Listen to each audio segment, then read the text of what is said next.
Bonjour à tous, alors on se retrouve dans l'émission Il était une fois et aujourd'hui nous avons l'immense plaisir de recevoir un invité, Michael Pitou. Il nous vient directement d'Aix-en-Provence, il a 47 ans, il est marié, il a 2 magnifiques enfants et il vient aujourd'hui nous dire comment Dieu a changé sa vie et surtout comment Dieu a donné un sens à sa vie. C'était sa grand-mère qui les a menés à l'église et c'est à l'âge de 16-17 ans que son père va se tourner vers Dieu. Et Michael va rester dans l'église. Il va se faire baptiser en 1989, en mars. Bonjour Michael, comment allez-vous? Bonjour Pierre, je vais très bien, merci bien. J'ai été bien présenté, c'est ça. Tu as été bien présenté. Michael, qui étiez-vous avant de connaître Dieu? Alors, il y a une citation, enfin une phrase que vous avez dite qui est magnifique. Vous avez dit « Je croyais que Dieu existait, mais je le voyais comme un Dieu lointain. J'avais du respect pour toutes les religions, mais ça s'arrêtait là. Je me disais, ce n'était pas moi. » Est-ce que vous pourriez développer ça?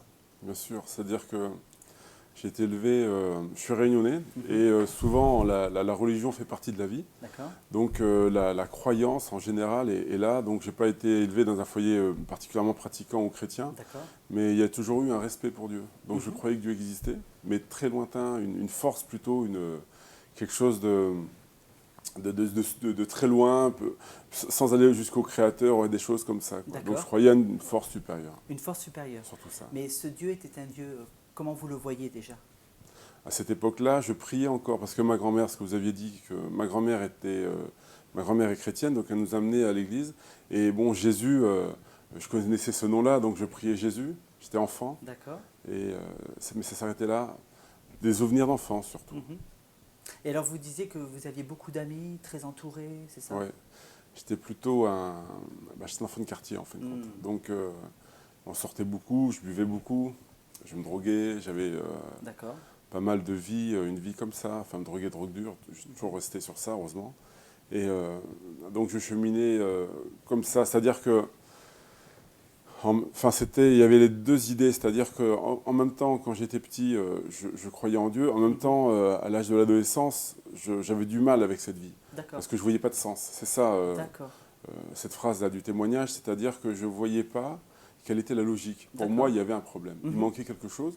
Et je croyais que la vie était comme ça, en fait. Et que c'était ça la vie. Et que, comme pour mes copains, comme pour tous, eh ben, la recherche du plaisir était le sens. Sauf que cette recherche du plaisir était destructrice pour moi. Et pourquoi avoir eu cette peur de la mort comme ça? J'avais peur de l'oubli en fin de compte. Cette pensée de ne plus exister, surtout ça. D'accord.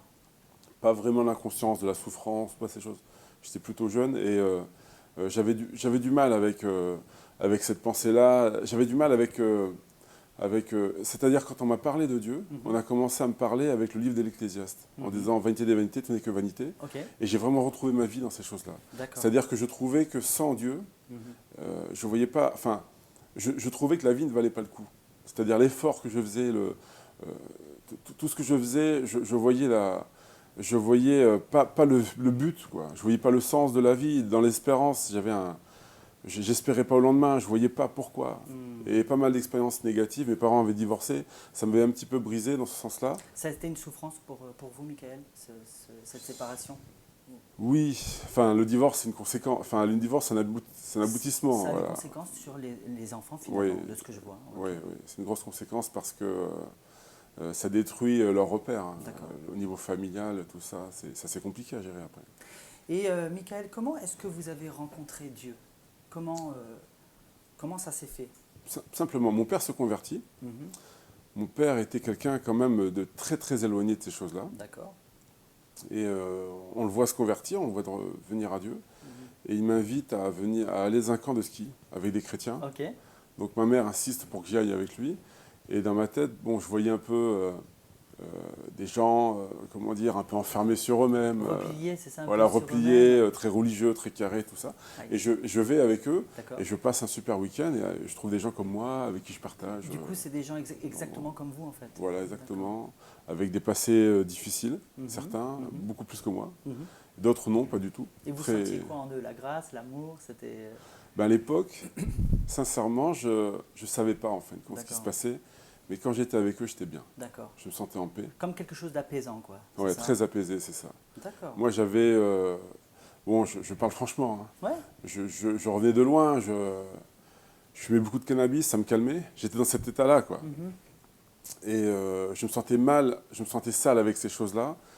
Avec tous mes copains, on avait un gros groupe de copains, mais... Excuse-moi, Michael, tu étais à l'église, là, à ce moment-là, encore? Pas encore. Non, pas encore. Là, c'est juste avant. D'accord. Et avec mes copains, c'est-à-dire que quand je me retrouvais tout seul et que je commençais à réfléchir, tout ça, c'était très compliqué pour moi, très très compliqué. Donc c'était plutôt du remplissage de vie, quoi. Donc on sortait, on bougeait, je travaillais, bon, il y avait des choses comme ça, quoi. J'étais apprenti à l'époque, quoi. Mais ça a continué quand même, pour revenir sur votre question, ça a continué quand je suis allé à l'église. D'accord. À être dans cet état-là. Et finalement, vous êtes allé à l'église, donc si j'ai bien compris, pendant 1 an, mais sans vraiment trop comprendre, c'est ça? C'est ça. Et alors, qu'est-ce qui se passait dans la tête à ce moment-là, en fait? Bon, alors, j'avais une démarche particulière, c'est-à-dire que pendant 1 an, bon, alors je suis parti dans ce camp de ski, ça m'a vraiment touché. Ça m'a vraiment plu, et je me suis fait un peu des copains là-bas. Donc après, je les ai suivis à l'église. Donc j'ai accroché, il y avait des réunions de jeunes, tout ça, donc j'y allais. Et en même temps, j'avais ma vie de l'extérieur, où c'était le vendredi soir, j'allais à la réunion de jeunes, et après j'allais en boîte. D'accord. Mais j'ai fait ça 1 an. Ah oui, d'accord. À peu près, voilà. Donc j'allais à l'église, et je continuais à fumer n'importe quoi. Et alors, à quel moment il y a eu cette révélation, en fait? Qu'est-ce qui s'est passé pour... Eh bien, j'ai eu une prise de position vraiment une fois, mais j'ai eu une révélation plutôt progressive. C'est-à-dire que quand j'allais... En fin de compte, ce qui se passait, c'est que je sortais, je me rappelle bien, je rentrais le matin, quoi. Oui.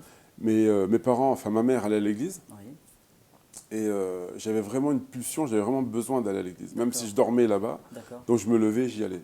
Et j'allais avec ma mère. Et parce que quand j'étais là-bas, j'avais vraiment stoppé. J'étais vraiment reposé, je me sentais lavé, quoi, dans cette église-là. Et ça a duré 1 an. Mais au fur et à mesure, j'ai vu ma vie changer, en fin de compte. J'étais un petit peu spectateur de ma vie, quoi. Oui. Et au fur et à mesure, il y a des choses que j'arrivais plus à faire. Et il y a des chrétiens qui m'ont parlé, qui m'ont aidé. Par exemple, je me sentais hypocrite parce que je fumais du cannabis, j'allais à l'église en même temps. J'ai partagé ça avec un frère. En fait, un pied à l'extérieur et un pied pied dedans. J'ai fait ça 1 an. Pendant 1 an. 1 an, voilà. Et le frère m'a dit... enfin, moi, je me sentais coupable en lui disant... je me rappelle Maurice, il s'appelait. Je lui disais, Maurice, tu vois ce que je fais, c'est pas bon, tout ça. Et lui, il a une parole, il m'a sauvé. En fin de compte, il m'a dit, Michael, ne t'inquiète pas, laisse faire Dieu dans ta vie. N'essaye pas de toi te changer, tout ça. Voilà. Tu t'es rendu compte après que c'était Dieu qui te changeait et c'est Dieu qui me changeait, non, impossible. J'étais incapable de suivre, en fin de compte. J'étais incapable d'avancer. Et j'ai fait ça pendant 1 an. Et au fur et à mesure, la présence de Dieu, je crois, était de plus en plus forte, de plus en plus précise dans ma vie. Et je me suis... Bon, j'ai pas honte, je me suis converti en boîte de nuit. Oui, il n'y a pas de honte. Wow. Je sors de la réunion de jeunesse, je vais en boîte, voilà. J'ai mes copines qui m'attendaient, tout ça. Et au fond de mon cœur, une pensée forte, une parole, quoi, Dieu qui me parle et qui me dit « Qu'est-ce que tu fais là? Qu'est-ce que tu fais là? Qu'est-ce que tu fais là ?» Mais c'était une parole incessante, quoi. Et j'ai voulu sortir. D'accord. Et j'avais une petite phobie, c'était la nuit. Oui. Je n'osais pas sortir tout seul. Voilà. Puis, donc je demande à une copine, je lui dis « Oui, bon, je ne me sens pas très bien, est-ce que tu peux me ramener chez moi, tout ça ?» Et elle n'a pas voulu.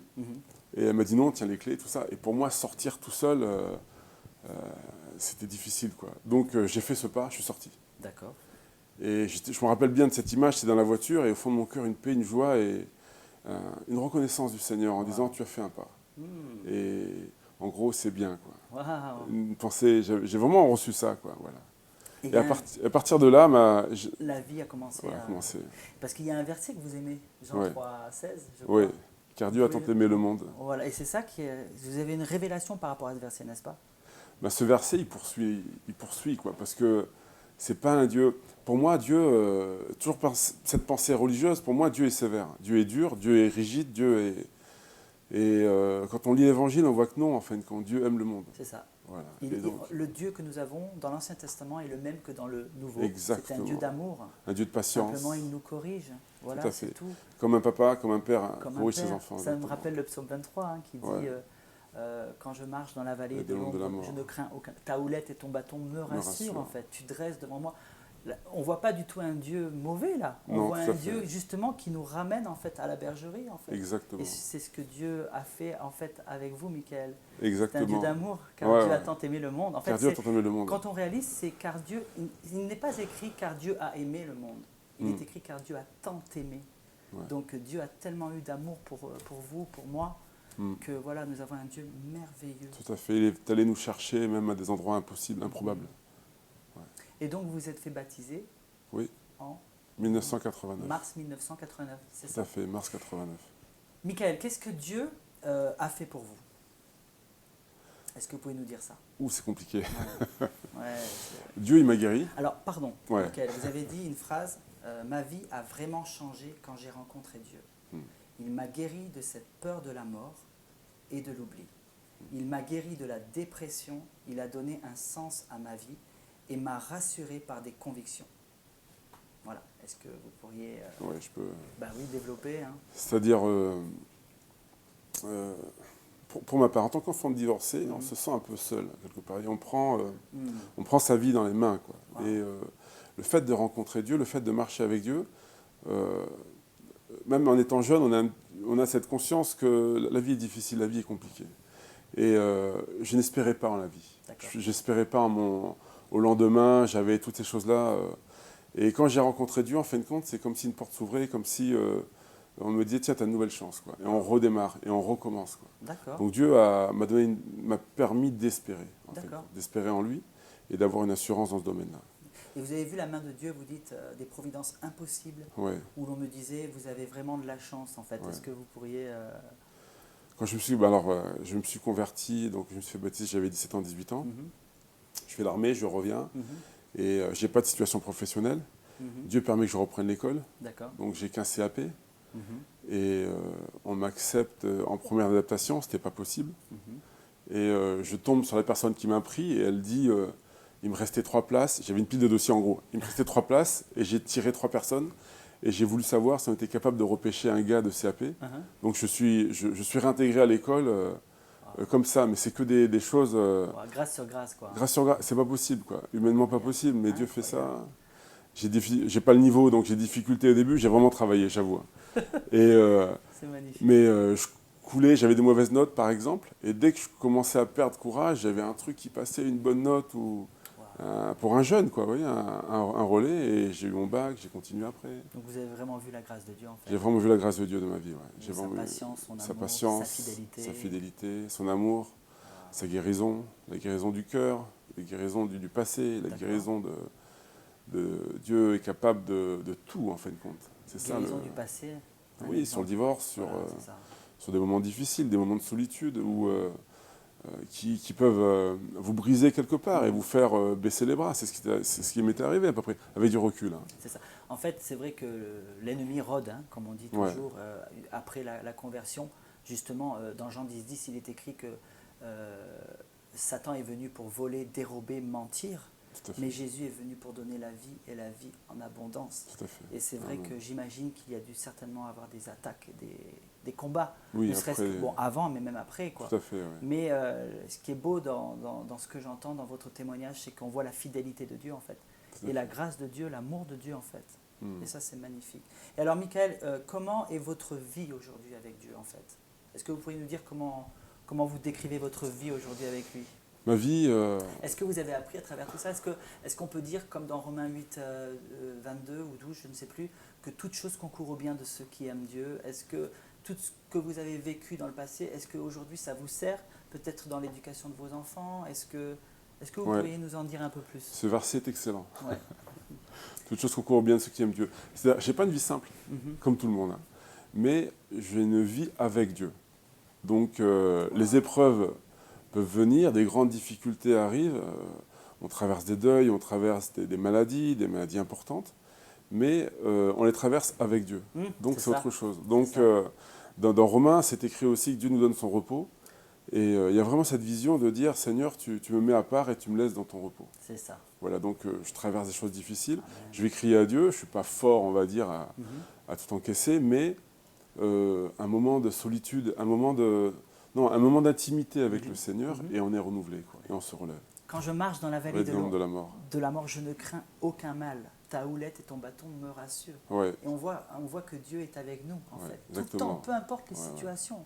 C'est pas de l'orgueil. C'est-à-dire, des fois, on s'avance, c'est pas du tout ça, en fin de compte. C'est Dieu qui est fidèle et qui va nous récupérer, qui va nous chercher. C'est écrit aussi, même si nous sommes infidèles, Dieu, lui, demeure fidèle, il ne peut pas se renier lui-même. C'est ça. Et donc, Dieu est... C'est ça, ma vie chrétienne, en fin de compte. Dieu est toujours là. Et aujourd'hui, Michael, vous voulez vivre une relation intime avec lui. Oui. C'est ça. Oui, de plus en plus. Et comment vous la nourrissez, cette relation? Qu'est-ce que vous faites? C'est le lieu secret. D'accord. C'est-à-dire, avoir une relation avec Dieu, c'est avoir une intimité avec lui, c'est prier. C'est parler, c'est écouter aussi, même rester dans le silence avec lui. C'est lire la Bible. Voilà, dans mes moments difficiles, j'ai perdu ma maman, ça a été une grosse épreuve pour moi. Vous avez perdu votre maman? Ouais. Dieu m'a parlé, m'a toujours parlé dans la Bible. Dieu m'a renouvelé, m'a donné des pensées. Ma mère était chrétienne, donc j'ai une assurance au fond de mon cœur, tout va bien, quoi. Amen. Amen. Mais vous voyez, un Dieu qui nous fait passer par des chemins difficiles quelquefois, mais qui est là, qui est proche, quoi, et qui souffre avec nous. Vous voyez ce que je veux dire? C'est-à-dire qu'on partage la joie, on partage la souffrance. Et j'ai vécu, même dans ces moments difficiles, des choses impensables. C'est-à-dire où j'étais abattu, où un matin, pas bien, mais vraiment pas bien, je me lève, je ne suis pas bien. Quelques minutes, quelques dizaines de minutes avec le Seigneur, et vraiment le cœur en paix, je me lève, je suis renouvelé. Gloire à Dieu. Et je suis clair, quoi. Et il n'y a aucun souci. Donc c'est ça mon Dieu. Voilà, moi mon Dieu il est comme ça. Il y a une autre phrase qui m'interpelle. J'ai compris que la vie sans Dieu ne me suffisait pas. Ça, c'est magnifique. En fait, Dieu vous a donné un sens, c'est ça? C'est ça. C'est ce que j'ai dit à mon baptême. D'accord. En fin de compte, j'avais du mal à m'engager parce que je ne me sentais pas capable. Et je me disais, je ne pourrais pas suivre, je ne pourrais pas rester fidèle. Et quand on m'a demandé pourquoi tu veux te faire baptiser, c'est la réponse que j'ai eue. Je dis, en fin de compte, je ne suis plus capable de vivre sans Dieu. Parce que Dieu a fait des choses, Dieu m'a montré ce que c'était la vie avec lui, il m'a montré cette lumière-là, je peux pas, la vie est trop fade sans lui. Et du coup, tout cet amour que vous avez reçu de lui, cette joie, vous voulez la transmettre aujourd'hui? Tout à fait. Et vous le faites comment, Michael? Alors je m'applique, j'essaie de m'appliquer, j'essaie d'obéir au Seigneur. Dieu nous appelle à travailler. Dieu nous appelle à le servir. Il est écrit aussi qu'il a préparé des œuvres d'avance. Et donc, dans ce que Dieu nous demande, même quand c'est compliqué... Jérémie 29, 11. Car je connais les plans que j'ai préparés. Prêts pour vous. Préparés d'avance. Amen. Ouais. Tout à fait, tout à fait. Et j'essaie de le servir. Je travaille dans l'évangélisation, un petit peu. Bon, je suis appliqué dans l'église, dans les domaines techniques dans aussi. Dans l'église, donc, d'Aix-en-Provence? D'Aix-en-Provence, ça fait dans mon église, Aix-en-Provence, là. Voilà, je suis impliqué dans la jeunesse. C'est bien. Ouais, c'est bien. Bon, on a des jeunes très sympas aussi, donc c'est pas difficile. Et donc cette bonne nouvelle, c'est Jésus-Christ, en fait. Vous annoncez cette bonne nouvelle partout, à Aix-en-Provence? À Aix-en-Provence, dans les rues, on parle de Jésus, on partage, les gens ont soif. C'est très, très... on tombe sur des gens très bien, qui sont des fois surprenants parce qu'ils ont vraiment une réflexion, une introspection très, très profonde, quoi. Donc on peut vraiment partager Jésus. Ça, c'est bien. Et je suis souvent surpris par les conversations que nous avons quand on évangélise. Souvent les chrétiens ont peur d'évangéliser alors qu'ils ont un trésor dans les mains et qu'il faut le partager. Amen, amen. Voilà, Jésus a dit, allez par tout le monde, annoncez la bonne nouvelle. C'est ça. Allez par tout le monde, prêchez la bonne nouvelle. C'est ça. Et vous guérirez les malades. Exactement. Et les malades seront guéris au nom de Jésus. Amen. Et ça, c'est magnifique. Michael, est-ce que vous auriez un mot d'encouragement, peut-être pour ceux qui nous écoutent? Un verset, quelque chose qui puisse les encourager, peut-être? Une pensée. Dans les psaumes, il y a beaucoup de versets, mais surtout une pensée en disant... avec Dieu, il y a toujours un espoir. Avec Dieu, il y a toujours quelque chose. Il y a toujours une solution. Et Dieu ne nous abandonne pas. C'est-à-dire que même quand on se sent face à des murs, face à des impossibilités, le Seigneur a quelque chose pour nous. Et de faire confiance. Et de s'attendre à sa grâce. Et si vous ne connaissez pas Dieu, si vous ne savez pas combien Dieu est bon, je vous invite à prier, à demander à Dieu d'agir dans votre vie, à demander à ce qu'il se révèle. Et Dieu est capable de tout faire. Dieu est capable de guérir un dépressif. Dieu est capable de changer une vie. Dieu est capable de reconstruire une vie. Et je l'ai vu plusieurs fois, je l'ai vu dans ma vie et je l'ai vu chez les autres. Voilà. Et Michael, vous avez ce verset qui est magnifique que je pense que vous voulez laisser aux gens. C'est le psaume 34, versets 4 et 5.